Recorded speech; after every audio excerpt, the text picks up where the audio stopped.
Sejam bem-vindos, então, à nossa primeira live da Escola Brasileira de Tributos. Eu queria, então, começar aqui agradecendo a doutora Cleide, né, por ter aceito assim, tão gentilmente nosso convite, e para tratar de um tema que a gente sabe que é muito recente, né, está gerando muitas dúvidas, enfim. Então, é um assunto que já é polêmico, ainda que seja tudo muito recente, ele já é polêmico, né? Mas a gente quer trazer aqui uma abordagem prática, uma abordagem voltada para o que se pode esperar de fato desse programa, né? E da maneira de como que isso hoje é feito no município de Blumenau, em Santa Catarina, que para aqueles que estiverem nos ouvindo talvez não sejam de Santa Catarina, o município de Blumenau foi pioneiro num programa de transação tributária e é um dos primeiros municípios do Brasil a implantar um programa desse formato, e que já teve muito sucesso, já tem resultados muito promissores para apresentar. A gente vai tratar mais detalhadamente ao longo da entrevista, né, doutora? Eu vou... Sim. Obrigada. Bom, então, vou fazer a leitura aqui rapidamente do mini currículo da doutora Cleide. Então, a doutora Cleide Regina Furlani Pompermayer é procuradora do município de Blumenau, foi membro da Comissão de Juristas da Desburocratização do Senado Federal, é especialista em Direito Tributário pela Universidade Federal de Santa Catarina, é membro do Conselho Municipal de Contribuintes, membro do Conselho de Desenvolvimento Fiscal e Econômico do município de Blumenau, autora do projeto e membro da Câmara de Transação Tributária do município de Blumenau, palestrante em temas jurídicos tributários, autora de obras jurídicas sobre ISS, artigos científicos publicados em vários sites, revistas, né? Foi professora universitária também na Universidade Regional de Blumenau, FURB, e da Faculdade Franciscana, FAI, na disciplina de Direito Tributário, também membro da Comissão de Direito Tributário da OAB Seccional Santa Catarina. Então, mais uma vez, muito obrigado, doutora, muito bem-vinda. E eu vou aqui, então, trazendo a nossa pauta, né, como a gente tinha combinado. Eu gostaria, assim, que a gente começasse pensando até nos colegas que talvez estejam começando na área tributária, ou colegas contadores que ainda estão buscando conhecer esse instituto pela primeira vez. Em que consiste efetivamente a transação tributária? Como é que a gente poderia, talvez, conceituar isso, assim, brevemente? Boa tarde a todos, né? Aos nossos ouvintes. E ao Instituto, eu parabenizo pela primeira live, né? Primeira live, lançando a escola. Então, a pergunta sobre transação tributária. Transação tributária nada mais é do que um acordo, né? Mas o que nós devemos ter em mente em relação à transação tributária, as duas palavras-chave, concessões mútuas, né? É o que diferencia exatamente do refis. O refis é para todos. A transação tributária, por sua vez, não é para todos. Ela é para aqueles que cumprem os requisitos da lei. Sempre previstos em lei, né? Exatamente. E pensando também que a transação tributária é um meio de extinguir a lide, seja ela administrativa ou judicial. Perfeito. Acho que esse ponto, especialmente referente às concessões mútuas, né, eu acho que caracteriza o Instituto e também vamos tratar com mais calma mais adiante. Falando um pouquinho sobre o município de Blumenau, para o pessoal que ainda não conhece o programa, como é que foi feito lá, quando foi que a transação tributária foi instituída no município de Blumenau? Quando esse programa começou? Foi no dia 12 de abril de 2018. Nós lançamos em março e no dia 12 de abril de 2018 iniciaram-se as audiências. Então, um projeto piloto. E foi por conta desse projeto piloto que nós, inclusive, adotamos um valor, um teto, né? Dos valores que poderiam ser transacionados. Na época, as instituições foram ouvidas. Como o doutor colocou, é um projeto novo, embora nós sabemos que o Instituto da Transação está lá no Código Tributário desde 1966. Mas por conta do receio, do princípio da indisponibilidade, esse instituto nunca foi colocado em prática. Veja, doutor, as reformas são filhas da crise. E aí foi pensando na crise financeira dos municípios, que nós tínhamos que fazer alguma coisa para arrecadar, e esta mesma crise do judiciário, com uma quantidade enorme de executivos fiscais. No nosso município, por exemplo, nós temos 37 mil executivos fiscais, onde 25 mil são inferiores a 5 mil reais. Então, no meio de todo esse contexto, né, como eu disse antes, nós tínhamos que ter uma medida que nos ajudasse a arrecadar por conta da crise. As reformas são filhas da crise. Nós precisávamos de uma reforma contundente, porque se não fosse contundente, não nos adiantaria. Nós tínhamos sempre os refis da vida, né? E foi aí a inovação. Nós tínhamos que inovar para que efetivamente nós tivéssemos um produto onde nós arrecadaríamos e nós reduziríamos o número de processos, o número de executivos fiscais. Eu acho que essa definição que realmente é uma crise, né? Eu lembro que eu vivi isso em 2009, 2010, na época da faculdade. Eu fui estagiário no Executivo Fiscal em Balneário Camboriú, na época, e a gente tinha lá um acervo também na casa de 40 mil execuções fiscais. Algumas, assim, de pessoas, até pessoas de outros países que compravam imóveis em Balneário Camboriú, nunca pagavam IPTU, aquilo ficava.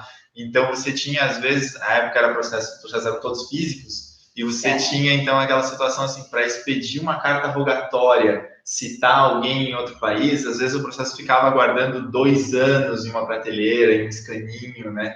Então, era uma coisa assim, até houve casos em que os autos se perderam, processos, depois a gente acabava encontrando, mas é uma situação caótica mesmo, uma situação de crise, assim, e é como a doutora relatou, quer dizer, isso não é bom nem para o município, nem para o judiciário, né, nem para ninguém, na verdade, né? Esse programa, você comentou que teve a participação das entidades. Eu lembro, eu conheci o programa em setembro de 2018, né, na sua palestra em Porto Alegre, e eu lembro que me chamou muita atenção essa relação, assim. Se a doutora puder contar assim, um pouquinho como foi. Eu lembro que teve a participação do Tribunal, teve a participação do Ministério Público. Sim, como nós estávamos iniciando, nós não queríamos uma aventura.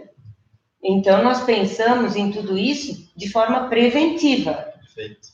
Nós visitamos o Tribunal de Justiça, com quem hoje nós temos convênio, inclusive, para a realização das intimações dos devedores que participarão do programa de transação.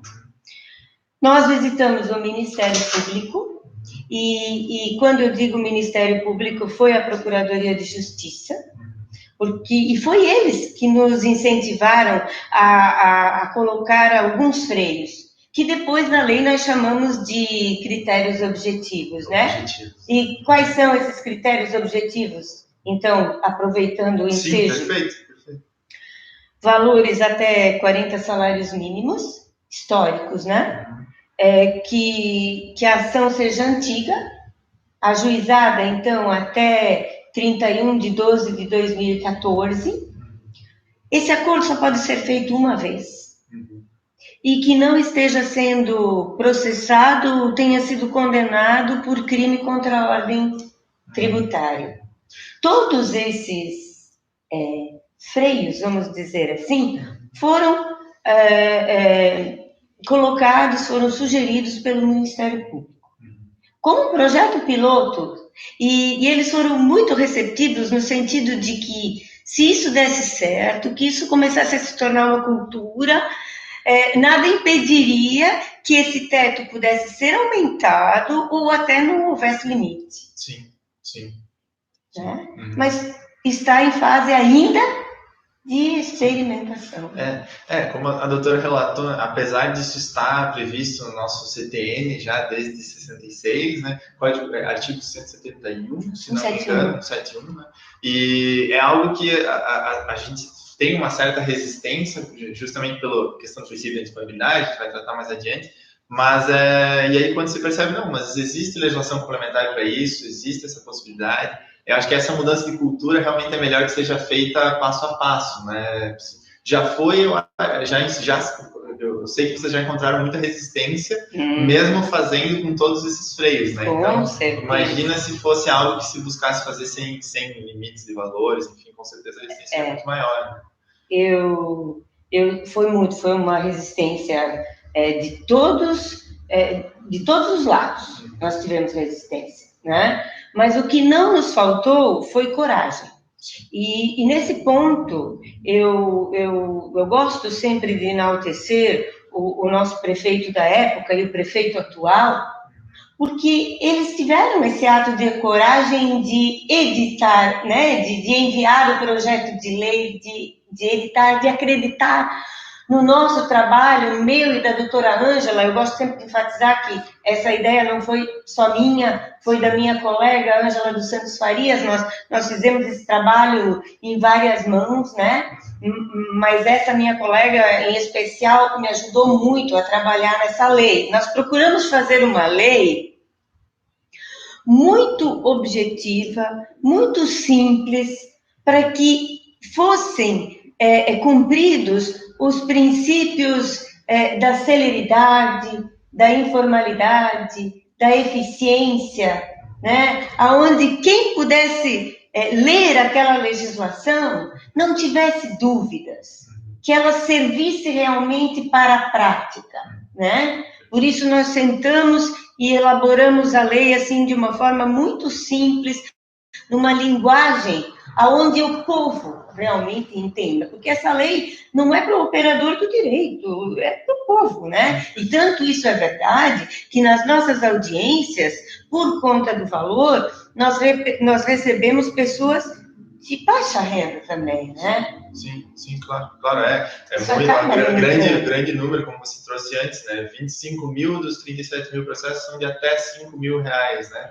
Então, muitos são valores muito baixos, né? Eu via isso no Balneário Camboriú também. Eu não trouxe os números, não, os números exatos, né? Não, perfeito. Mas, assim, vou falar muito en passant, são quase 2 mil processos baixados, 2 mil executivos fiscais. Isso. Nós fizemos 1.075 audiências com acordo, e nós chegamos a arrecadar quase 3 milhões.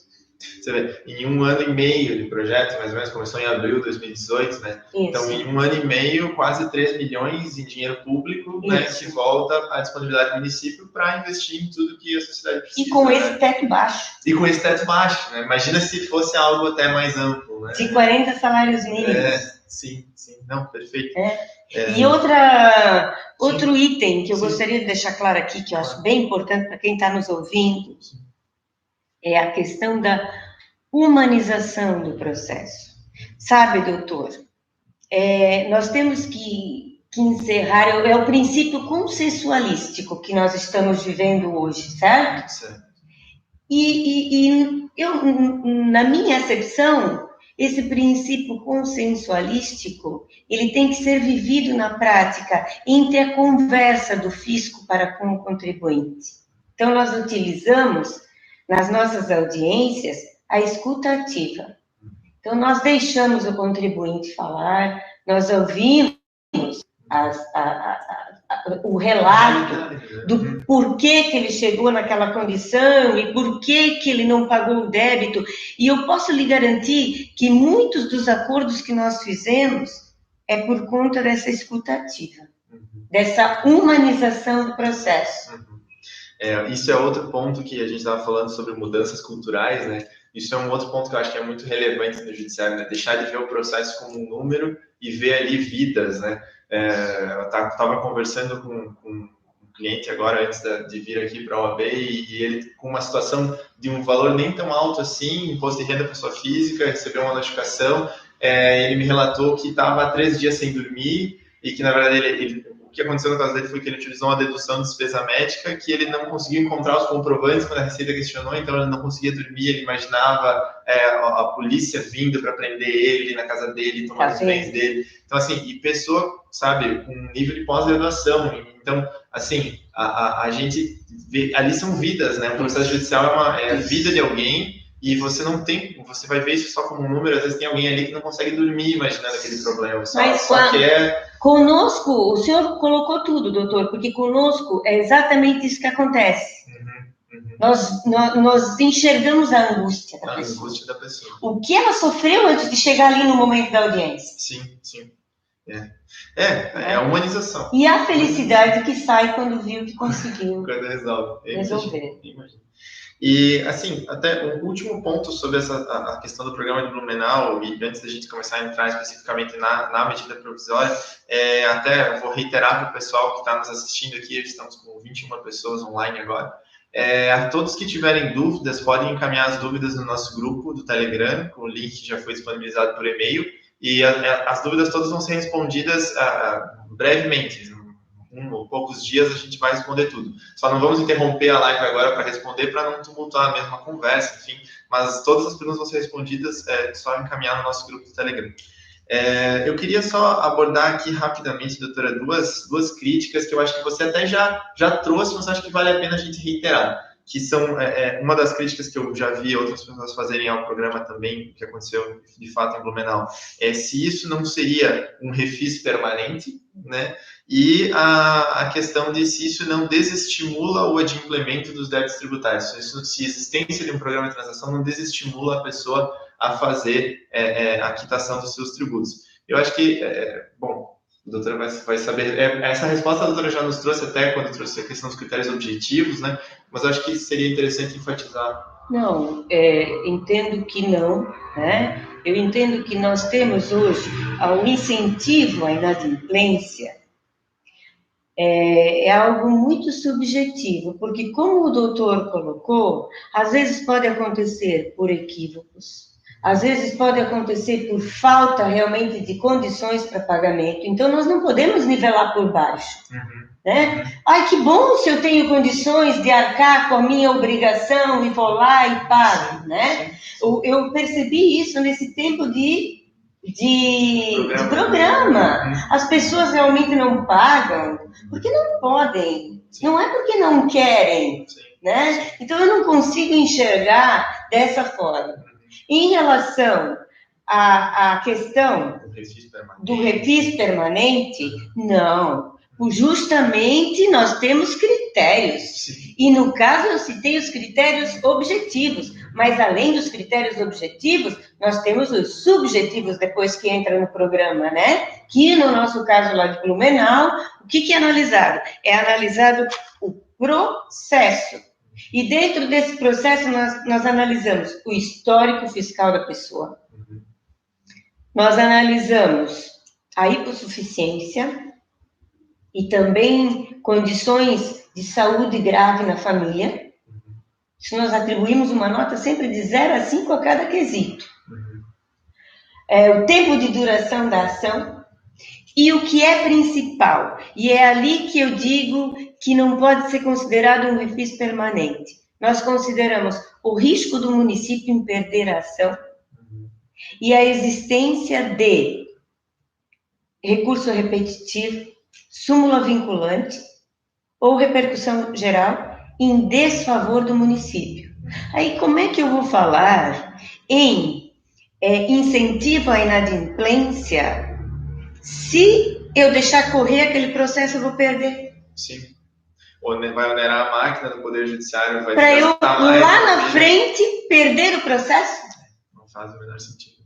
Então, eu vejo a transação tributária e os outros meios de solução adequadas de conflito como um ganho, né? Nós não, é aquilo que nós falávamos, 1966, os tempos mudaram, nós estamos numa outra fase, né? Quando eu me graduei, isso em 1989, a ordem era: recorram até morrer. Não é assim? Hoje não. Sim. Hoje o pessoal... inclusive gostaria de comentar, ontem nós tivemos o encerramento do nosso programa na universidade, né? Nós tivemos estágio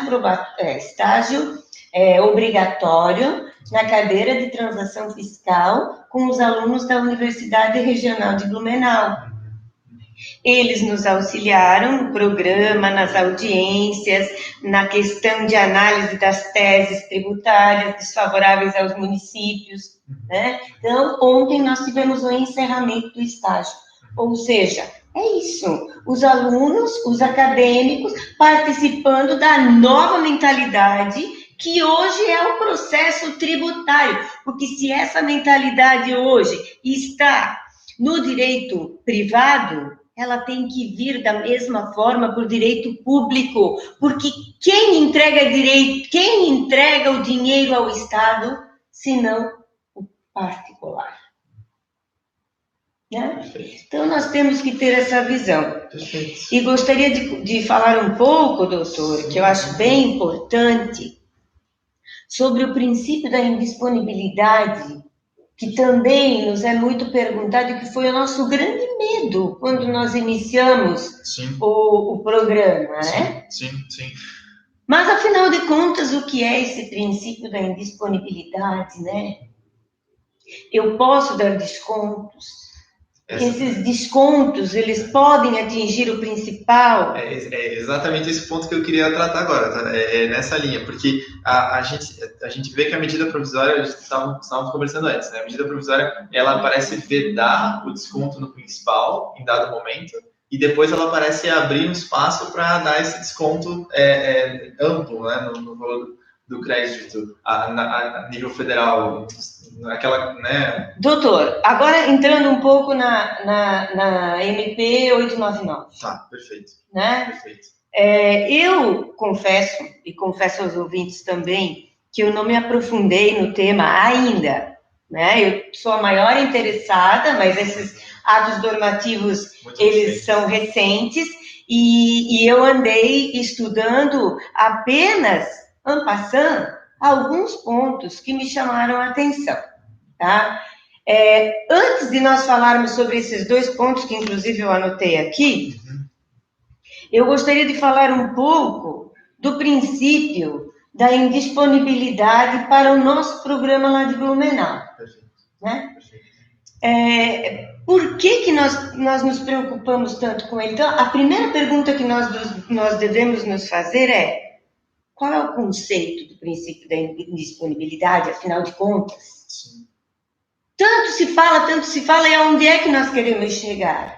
Né? Nós temos sempre aquela ideia do artigo 142 do CTN e também do 3º do CTN, onde está o conceito de tributo, e lá onde diz que a única autoridade competente para constituir o crédito tributário é o do agente fiscal, da autoridade administrativa, como uma atividade plenamente vinculada.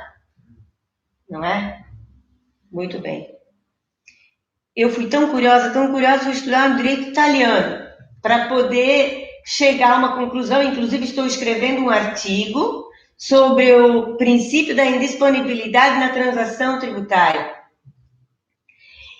aonde os doutrinadores italianos chegam à conclusão que o princípio da indisponibilidade ele tem várias vertentes, mas que a principal é a seguinte: nós não podemos entregar qualquer imposição tributária ou desoneração tributária ao agente público, à autoridade administrativa. Tudo isso deve ser via lei, e lei formal, né? Lei formal, não um ato administrativo unilateral menor do que a lei, como são as portarias, os decretos, as resoluções, as instruções normativas, etc, etc, etc. Então, aonde eu falo em imposição tributária ou aonde eu falo em desoneração tributária, obrigatoriamente, inclusive os critérios, devem estar estritamente descritos em lei e que esta lei, obrigatoriamente, seja constitucional. Sim. Sim. Isso é o princípio da indisponibilidade. Perfeito, perfeito. Acho que... Quanto agora ao montante principal. Perfeito. A MP 899, ela não permite o desconto no crédito do montante principal. A nossa permite. Quando nós elaboramos a lei, nós pesquisamos acerca disso, né? Eu confesso que não encontrei jurisprudência, não encontrei doutrina, mas eu me convenci de que nada na Constituição nos impediria em adentrarmos no principal. E o que me fez, e o que fez a doutora Ângela pensar dessa forma também, foi por conta do IPTU. Né?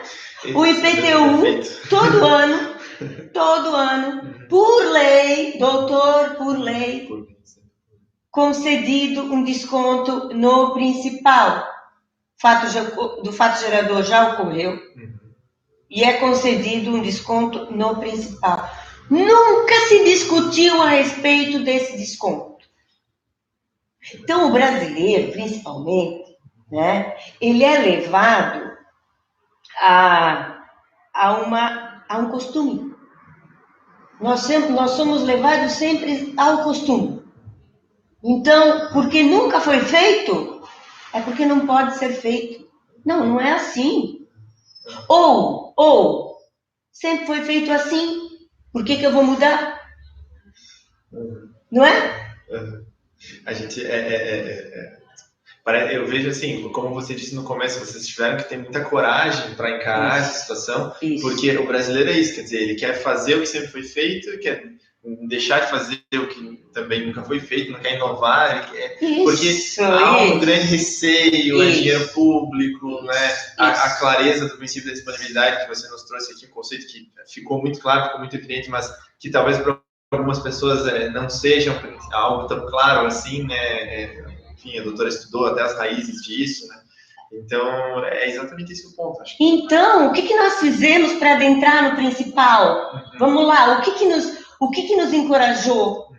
O princípio da eficiência. Por quê? Eu vou lutar com uma ação que eu não vou ganhar? E que eu vou perder, que vou ter que pagar o honorário de sucumbência? Pois é. Quando, na verdade, eu vou receber algo? Outra pergunta que eu lhe faço, eu lhe devolvo com uma indagação. Se não pode dar desconto no principal, então por que pode remir a dívida? Sim. Porque eu tenho a remissão. Então são perguntas que nós nos fizemos antes de termos essa coragem. Então, assim, eu tenho lá um processo. Eu vejo que a pessoa não tem condições de pagar. Eu vejo que a pessoa tem um problema de saúde familiar grave na família e que agrava ainda a situação financeira dela. Eu vejo que aquele processo é antigo, que o devedor nem sequer foi citado ainda. Eu observo lá que poderia eventualmente ser decretada uma prescrição intercorrente pelo juiz. Eu observo lá que, no caso do IPTU, falando sobre o programa de Blumenau, foi executado contra uma pessoa falecida. Então, eu sei que eu posso perder aquela ação. Então, é preferível eu chegar e dar um desconto no principal e mais retiro juros e multa e receber 50% do que é devido? Ou é preferível eu pagar honorários disso e não ganhar nada? Isso, para mim, é um compliance. Além de tudo, além de você ter que pagar os honorários de sucumbência, ainda tem mais o custo da máquina do Estado, que também é dinheiro público, né, que acaba sendo desperdiçado. Horas de trabalho dos colegas, dos juízes, dos advogados, dos procuradores. Que hoje, doutor, e ouvintes que estão em casa, o custo de uma execução fiscal hoje, somente para o judiciário, R$ 4.500. Nossa. A grande maioria das execuções fiscais que eu vi municipais eram de valor abaixo. Tá. Bom, você trouxe dados. Né? E outro ponto, para o princípio... e mais, O princípio da indisponibilidade, ele tem que andar com o princípio do interesse público, que é o que nós estamos falando aqui. Isso é interesse público. E coloco mais, o que eu coloquei antes, reformas são filhas da crise. Sim. Talvez naquele momento não precisássemos fazer isso. Hoje precisamos. São outros tempos. Agora, falando da MP. Sim. São 2 pontos que eu gostaria de levantar aqui. O primeiro ponto que me chamou a atenção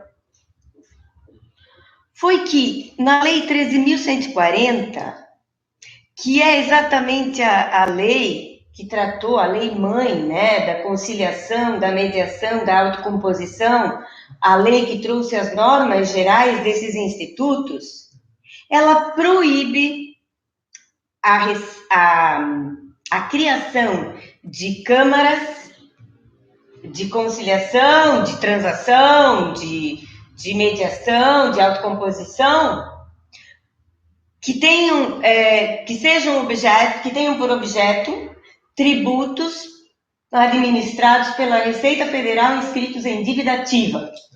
Isso está lá no artigo 32 da Lei 13.140. Pois bem, vem a medida provisória 899, normatiza os débitos, a transação dos débitos inscritos em dívida ativa, não faz a revogação expressa, não temos hoje a MP convertida em lei e já temos uma portaria e um edital com as regras.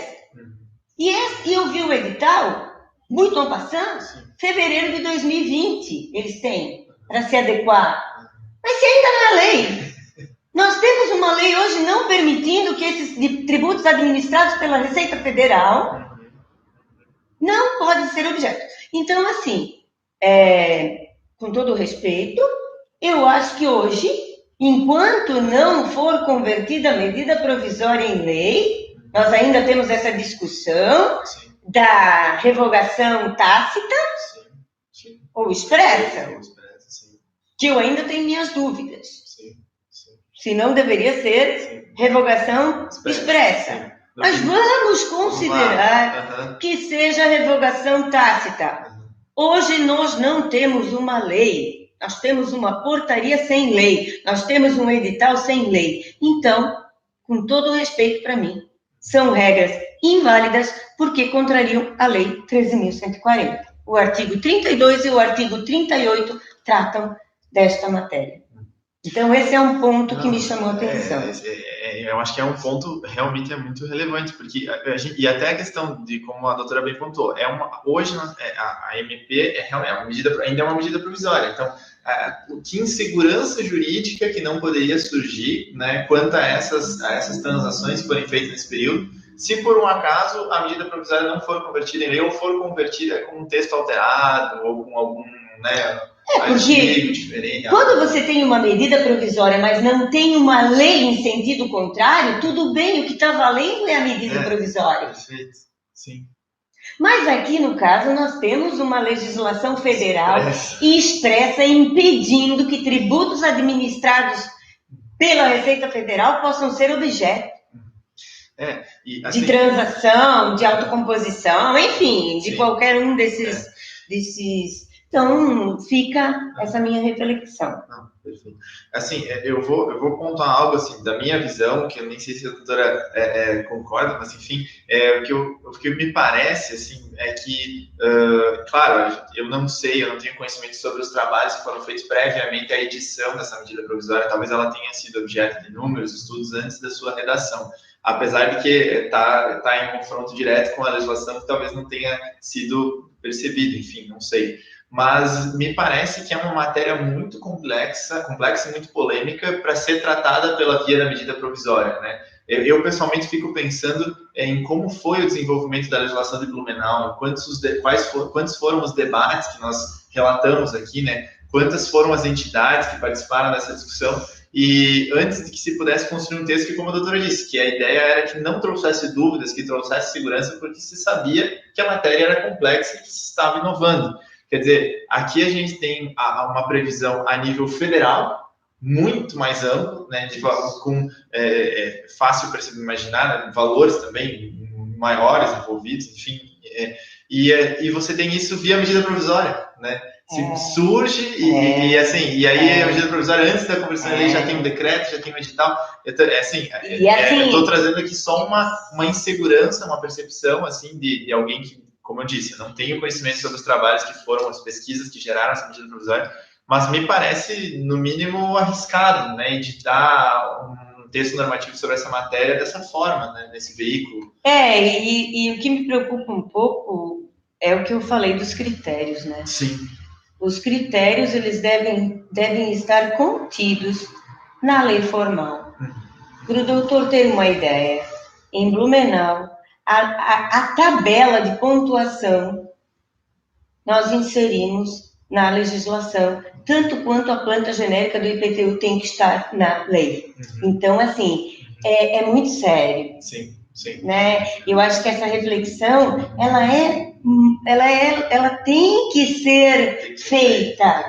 Ela tem que ser feita. Ela tem que ser debatida, né? Sim. Nós estamos trabalhando diretamente com esse princípio da indisponibilidade, que é o que eu disse, né? É lei. Sim. E, aliás, isso está no artigo 150, parágrafo 6º da Constituição Federal, onde ela diz que qualquer redução de base de cálculo, qualquer isenção, qualquer redução de alíquota, qualquer redução de base de cálculo, tudo tem que ser via lei específica, com critérios rígidos. Sim. Por quê? Porque a autoridade, ela tem essa atividade vinculada para tributar e para desonerar. Sim. Afinal, é dinheiro público. Princípio da indisponibilidade. E outro ponto que eu gostaria de colocar da MP, que me deixou um pouco intrigada, mas veja, talvez eu não tenha entendido corretamente, né? Eu falo que, como o doutor falou, nós não fizemos parte da elaboração. Então, talvez eu não esteja entendendo o sentido, né?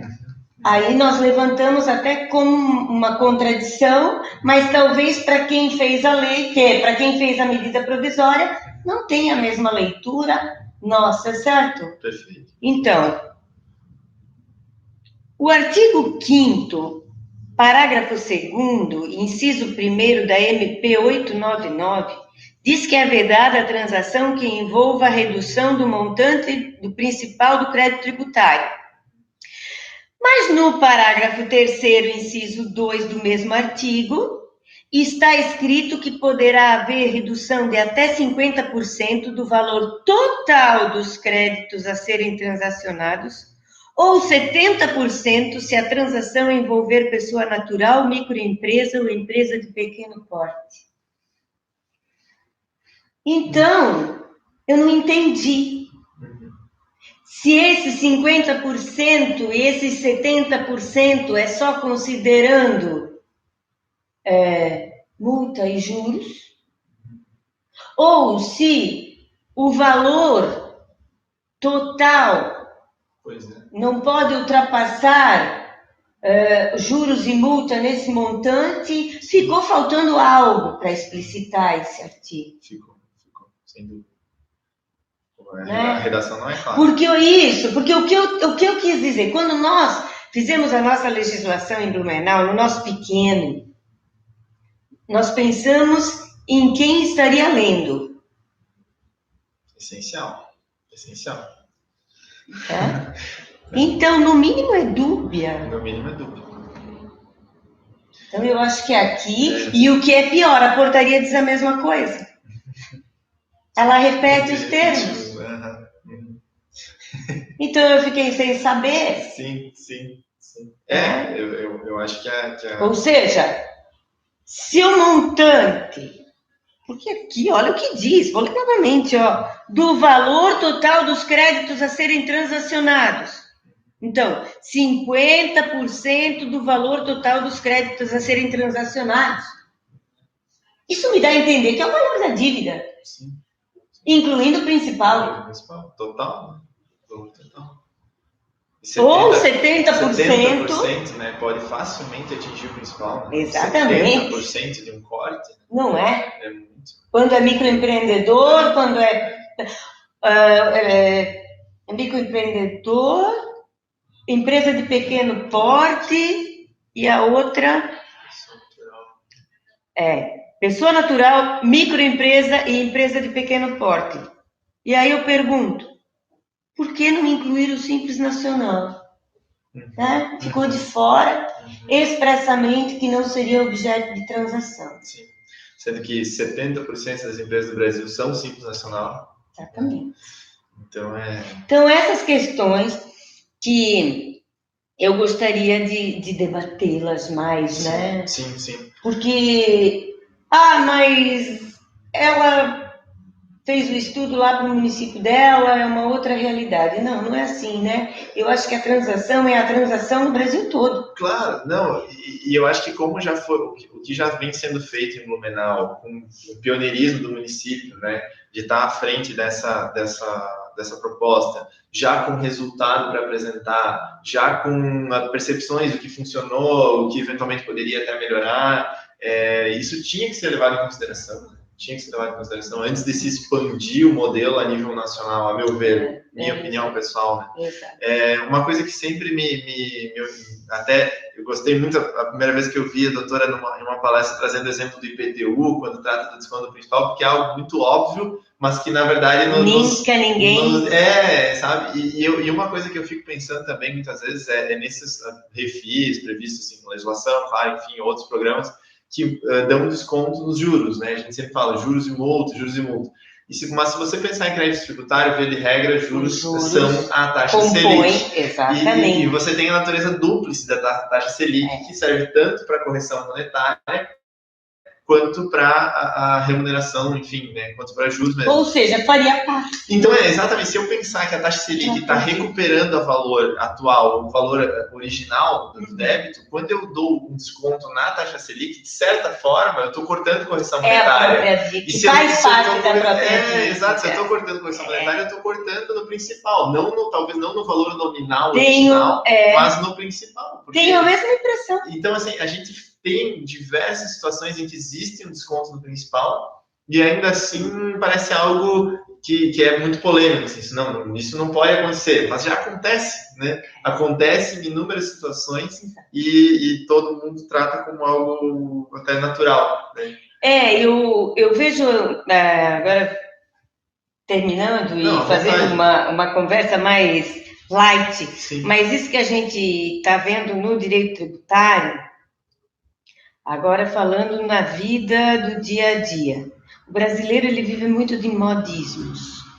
Tá? Então, eu costumo brincar e costumo dizer, na época da Herbalife, todo mundo tinha que tomar aqueles produtos Herbalife.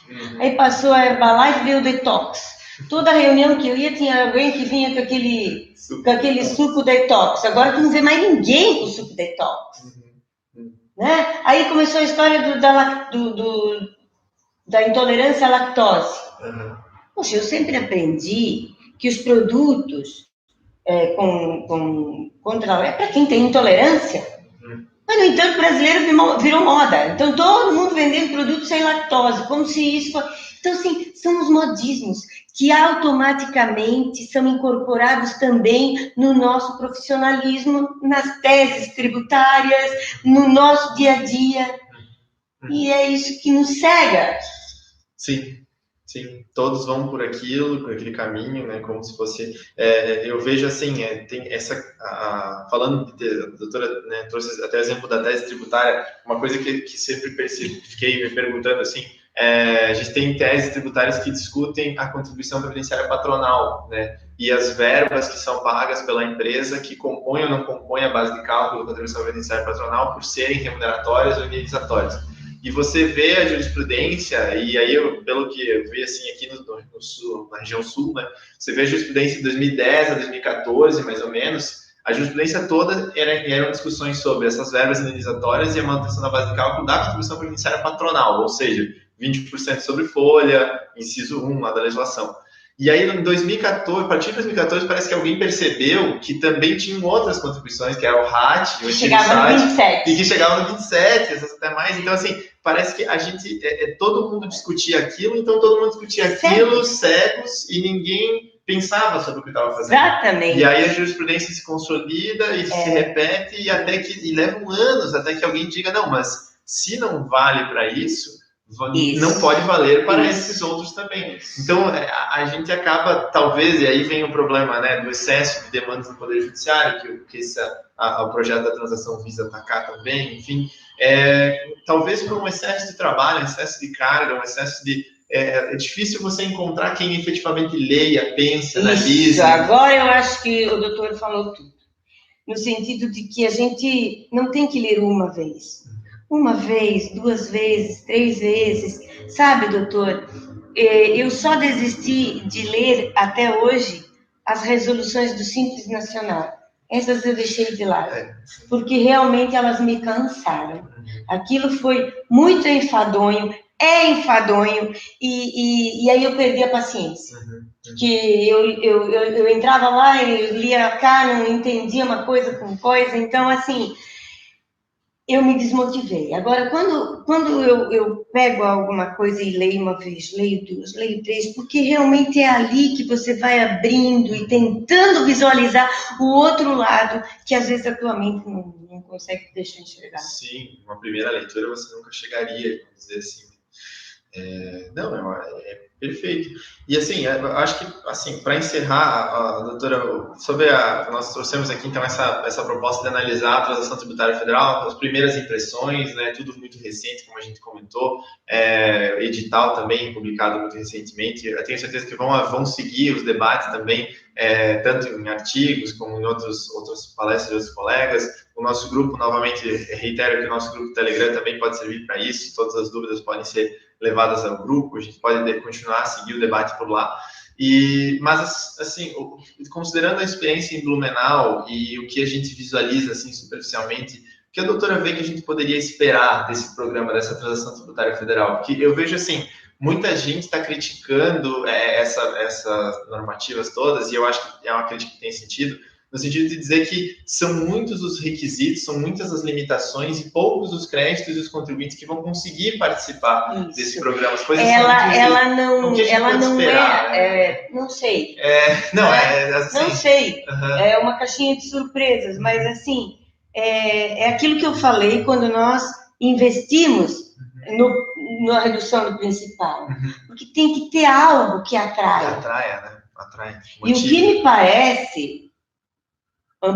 repito a expressão que eu usei antes, né? Eu não estudei com profundidade, é que ela não tem esse viés de ter algo novo para realmente incentivar ao pagamento. Sim. Eu imagino assim, que é possível até que o programa arrecade menos do que tenha se imaginado. Né? Porque hoje em dia o parcelamento por si só não quer dizer mais nada. Perdeu. Isso já é de outra época. Sim. Parcelamento por si só já não quer mais dizer nada. Sim. Você tem que ter algo que realmente te atraia. Sim. E essas mudanças culturais, assim, eu vejo quando a gente está... A doutora Cleide também teve a gentileza de ir para Palhoça esse ano, né? Nos palestrou no nosso município aqui em Santa Catarina também, Palhoça. E onde levamos essa proposta, o modelo da transação tributária de Blumenau. Hoje o projeto de lei está sendo redigido pela nossa Comissão de Direito Tributário e Empresarial da OAB de Palhoça e pretendemos apresentar para o Legislativo Municipal, tentar levar a Palhoça na linha do município de Blumenau, do que foi feito lá. E o que a gente percebe nessas discussões a importância disso, né? Como você falou, a crise dos municípios, a necessidade da arrecadação. Esses projetos, eles visam... A gente está trabalhando em algo que tem previsão em lei complementar, que tem uma lógica, que tem previsão em lei, que foi feito depois de inúmeros debates, inúmeros estudos, então não é algo que veio simplesmente que foi criado assim de repente, vamos dizer, né? Eu acho que tem que ser tratado com calma essa matéria para que a gente não tenha novos litígios. E deixo a minha última fala aqui com a frase que eu usei no início: reformas são filhas da crise. E as reformas, o nome já diz, tem que ter inovação. Um diferencial. Para que elas consigam empatar com a crise ou vencer. Bom, então eu queria agradecer a todos que acompanharam a live, né? Nós vamos deixar depois a íntegra também do vídeo disponível no canal, para quem quiser acompanhar. Nós vamos fazer outras lives aqui também na Escola Brasileira de Tributos sobre outros temas no futuro, enfim, a doutora Cleide já fica desde já convidada a participar novamente. E se inscrevam no canal, sigam nossas redes sociais, @ebtributos, né, LinkedIn, Facebook, enfim. E eu queria agradecer também ao AB de Santa Catarina, que gentilmente nos cedeu espaço para a gravação, principalmente o nosso presidente, o Dr. Rafael Horn, que cedeu seu gabinete para a gravação. Exato. Então, obrigado a todos e vamos seguir os debates, né, nos grupos, porque tem muita coisa para ser discutida. Obrigada a todos pela atenção. E obrigada, doutor, pelo convite.